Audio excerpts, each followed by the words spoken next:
Hi everyone, Mrs. Venti here.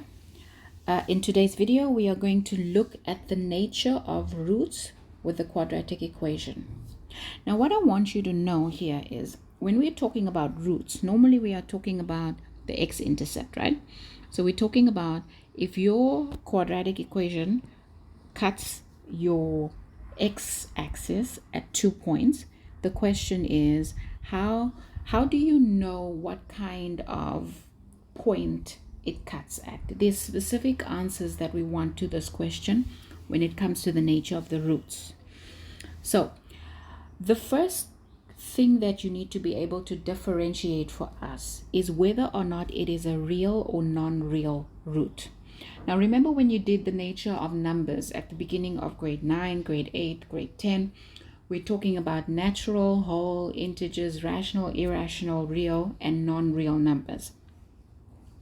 So all of the numbers on the number line are real numbers. And remember that on your XY axis, these are number line numbers. So what this means is any intercept, if you have any graph that cuts the y-axis, you have got a real intercept. A non-real intercept would be a graph like this one that actually does not cut the y-axis. So technically, it's an imaginary number. It does not cut the x-axis, my apologies, not y-x-axis. I'm going to show you how to calculate this and how to answer these questions in this video. So the first question that you need to be able to answer for me is whether or not it is real or non-real. The second question that we want to know, so that's the first one. The second one is, if it is real, is it rational or is it irrational? And again, I'm going to show you how to do that. And then the third question is, if it is rational, is it two solutions or one? So it's either going to be two different solutions or two of the same solutions.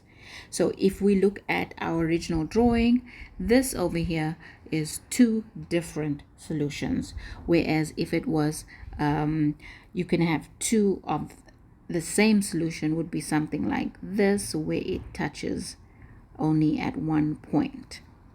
Okay, so let's go through the process of figuring this out. 3 questions we want to answer. First of all, is it real or non-real? Secondly, is it rational or irrational?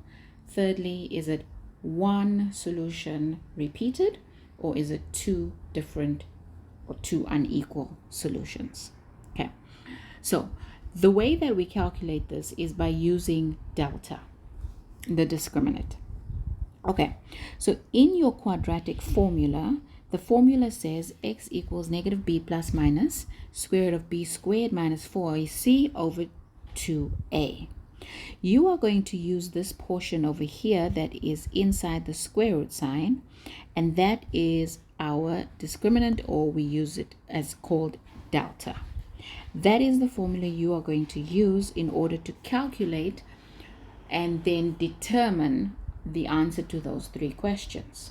So what I've done is I've got 4 scenarios over here, and I have deltaed all 4 of them.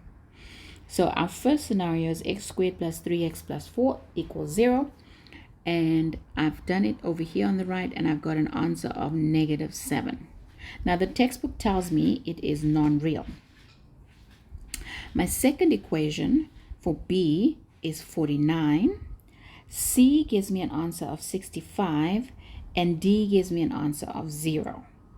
Now these 4 answers are the 4 compasses, or the 4 types of responses that you can get that gives us different solutions or different responses to those questions. So the first thing I want to look at is, if I look at this table, according to this table, these are the possible solutions that I can have for those answers. The first question is it a real or a non-real solution? How do I decide? Here we have non-real. This is the only non-real. This is real, this is real, this is real. This is the only non-real. And what's significant about this non-real is this minus sign. So what I need you to know that a non-real solution is always a negative answer. If you have a minus in your answer, okay, if x is less than 0, then it's a negative answer, therefore it's non-real. And then you end there. That is the end of that block. The end. Finished. It is a non-real solution. Alternatively, it can be positive. So it's either negative or positive, positive, or 0. Okay, so you've got two options here. It can be positive or it can be 0. If it's negative, it's non-real. If it's positive or 0, it is real. So that is how you answer your first question. Nature of the roots, is it positive or negative or 0? Positive and 0 is real, negative is non-real. So we can write this as x is greater than or equal to 0. Now that we know our first one is non-real, so that's the end. Let's look at the remaining 3. On these 3, the question is, okay, it's real, real, real, so that's fine. But now we need to differentiate further. Are they rational or irrational? And if they're rational, are they equal or unequal? Okay, so let's go through that. How do we decide if it is rational or irrational? So this one is simple. If you are looking at an irrational number is a, hold on. This has to do with whether or not the answer is a perfect square. So notice that 49 is a perfect square. 65 is not a perfect square. So between those two, one is rational and one is irrational. An irrational number is not a perfect square. So if I do square root of 65, this is going to give me a decimal number. Therefore, it is irrational because it's a decimal answer. Whereas a rational answer is a perfect square. But now the question is, what about the 0? Okay, so it's rational, meaning it's a perfect square, but whether it's equal or unequal, notice there, unequal versus equal. If it is 0, it's rational, equal, whereas if it is a perfect square,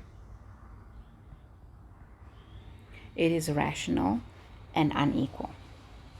So this is how you answer the question on the nature of the roots. How do you determine the nature of the roots? First question you ask, is it real or is it unreal? If it's unreal, it's negative. If it's positive or 0, it's real. Next question, is it rational or irrational?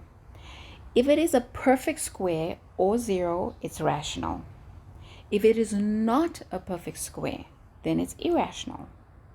How do you know if it's equal or unequal? If it's a perfect square, like the square root of like 9 or 49 or 36, if it's a perfect square, then it is unequal. If it is equal to 0, then it is two equal identical numbers. Okay, so this is how we go about doing the nature of roots.